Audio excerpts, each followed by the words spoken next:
அன்பு தமிழ் நெஞ்சங்களுக்கு வணக்கம். ஃபர்ஸ்ட் ஷோ நிகழ்ச்சிக்கு உங்களை அன்போடு வரவேற்கின்றேன். இன்றைய ஃபர்ஸ்ட் ஷோ நிகழ்ச்சியில் மரியா திரைப்படத்தின் திரை விமர்சனத்தை தெரிந்து கொள்ள போகிறோம். வாங்க நிகழ்ச்சிக்கு போவோம். மனித உணர்ச்சிகளை அனுபவித்து ஒரு சாதாரண வாழ்க்கை வாழ வேண்டும் என்று ஆசைப்படுகின்ற ஒரு இளம் பெண்ணின் கதைதான் இந்த படத்தின் கதை. இந்த படத்தின் கதாநாயகி சாய்ஸ்ரீ பிரபாகரன். இவர் ஒரு கன்னியாஸ்திரி. படத்தின் தொடக்கத்திலேயே சென்னையில் உள்ள தன்னுடைய தோழியை சந்திக்கிறதுக்காக வருவார். தோழி இன்னொரு தோழி, தன்னுடைய ஆண் நண்பர், அவருடைய ஆண் நண்பர், இவங்களோட வசிப்பாங்க. இவர் போனதுமே அவர் ரொம்ப சந்தோஷப்படுவார். பல வருஷங்களுக்கு பிறகு பார்த்துருக்கேன், ரொம்ப சந்தோஷமாக இருக்குது, முன்ன மாதிரிலாம் நீ இல்லை, கலகலன்னு பேசுவ, சந்தோஷமாக இருப்ப, ஜாலியாக இருப்ப, இப்போ எல்லாம் சைலண்ட் ஆகிட்டேடி அப்படிலாம் பேசுவாங்க. ஏன்னா பழைய சிநேகிது இல்லையா, அதனால் மனம் விட்டு பேசுவாங்க, சந்தோஷமாக இருப்பாங்க. இரவு நல்ல உணவு சாப்பிடுவாங்க, அவங்கவுங்க படுக்கைக்கு போயிடுவாங்க. இவங்க படுத்த பிறகு தூக்கம் வராது. சரி, அவங்க என்னதான் பண்ணுறாங்கன்னு அவங்க ரூமுக்கு போய் தெரிஞ்சுக்கிறதுக்காக இவங்க போவாங்க. ஆணும் பெண்ணும் தனியாக இருந்தால் என்ன பண்ணுவாங்க, அந்த சத்தம் கேட்கும் இல்லையா, அதை கேட்கும். இதை கேட்டதும் இவருக்கு மனசு ஒரு மாதிரி ஆகிடும். அங்கேருந்து வந்துடுவாங்க. ஏன் இப்படி நடந்துக்கிறோம், நமக்கே இந்த ஆசையெல்லாம் வருது, இந்த இச்சையெல்லாம் வரக்கூடாது அப்படின்னு ரொம்ப வேதனைப்படுவாங்க, ரொம்ப கஷ்டப்படுவாங்க. மனசு ரொம்ப கஷ்டமாக இருக்கும். ஆனாலும் அவங்களுக்குள்ள இதெல்லாம் தெரிஞ்சுக்கணும், இந்த வாழ்க்கை வாழணும் அப்படின்னு ஆசை இருக்கும். மறுநாள் தோழி சொல்லுவாங்க, நாமெல்லாம் வீக்கெண்டை கொண்டாட போகிறோம், கடற்கரைக்கு போவோம், சுற்றுவோம், வீட்டுக்கு வருவோம், தண்ணி சாப்பிடுவோம், சந்தோஷமாக இருப்போம் அப்படின்னு சொல்லுவாங்க. நீ வர்றியா அப்படின்னு கேட்கும்போது, உங்கள் கூட இருக்கிறது எனக்கு சந்தோஷம்தான் அப்படின்னு சொல்கிறாங்க. அது மாதிரி கடற்கரைக்கு போகிறாங்க, ஒன்றா பேசிகிட்டு இருக்காங்க, அதே மாதிரி வீட்டுக்கு வர்றாங்க. அவங்களாம் மதம் அருந்துவாங்க, இவங்க மட்டும் அருந்த மாட்டாங்க. எனக்கு கன்னியாஸ்திரி இல்லையா, அதனால் அருந்த மாட்டாங்க.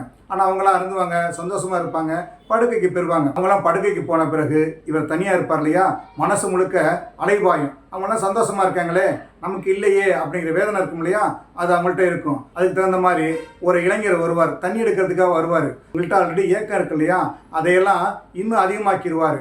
கட்டி பிடிச்சிருவார், முத்தம் கொடுக்க போவார். ஒரு கட்டத்தில் விட்டுட்டும் போயிடுவார். அவர் போன பிறகு இவர் ரொம்ப வேதனைப்படுவார். இப்படி செஞ்சிருக்க கூடாது, நாம யாரு, இதெல்லாம் விட்டு விலகி வந்தவங்க இல்லையா, இது செய்யக்கூடாது அப்படின்னு நினைப்பாரு. இருந்தாலும் வயசும் உணர்ச்சியும் கட்டுப்படுத்த முடியாது இல்லையா. யாரா இருந்தாலும் எல்லா ஆசையையும் அடக்கிக்கிட்டு வாழ முடியாது இல்லையா. விடிஞ்சதுமே தோழிகிட்ட சொல்லிட்டு சிதம்பரத்தில் உள்ள அவங்க அம்மாவை பார்க்க போவார். போனதுமே அம்மா கிட்ட பேசுவார், சந்தோஷமாக இருப்பார். மனசில் உள்ள விஷயத்தெல்லாம் சொல்லணும் இல்லையா, சந்தர்ப்பம் பார்த்து அம்மா கிட்ட சொல்வார், அம்மா நான் கன்னியாஸ்திரியாக வாழலை, நான் சாதாரண வாழ்க்கையாக நார்மல் வாழ்க்கையாக வாழ்கிறேன் அப்படின்னு சொல்லுவார். என்னடி சொல்கிறேன்னா அம்மா அதிர்ச்சி ஆகிடுவாங்க. எனக்கு ஊரெல்லாம் என் மக சின்ன வயசுலேயே கன்னியாஸ்திரி ஆகிட்டான்னு சந்தோஷப்படுவாங்க. சொந்தக்காரங்கள்ட்ட, ஊரில் உள்ளவங்க எல்லார்கிட்டையுமே சொல்லி சொல்லி பெருமைப்படுவாங்க.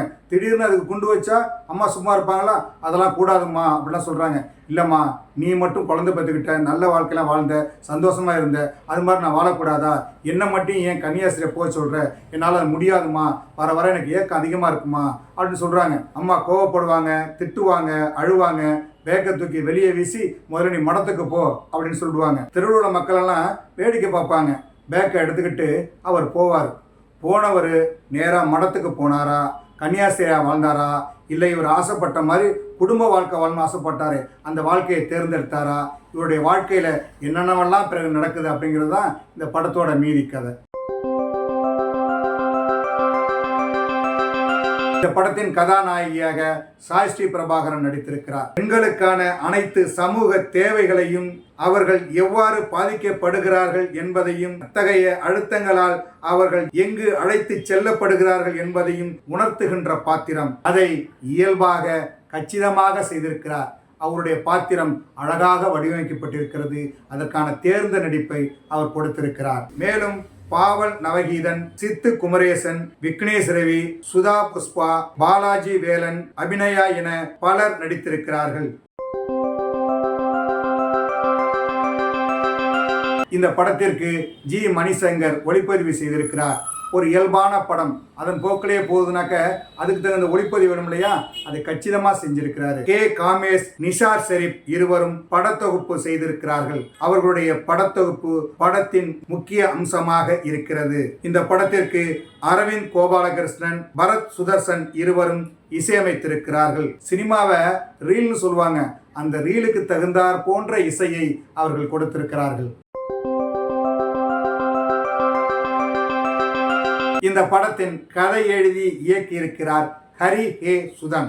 எந்த ஒரு கருத்தையும் மறுக்க பெண்களுக்கு உரிமை உண்டு, அவர்களின் கருத்தை வெளிப்படுத்த தடுக்க கூடாது என்கிற ஒரு ஆழமான சிந்தனையை இந்த படத்தில் சொல்லி இருக்கிறார். முதல் பாதி இயல்பா இருக்குது, நம்ம படத்தோடு அழைத்து செல்லுது.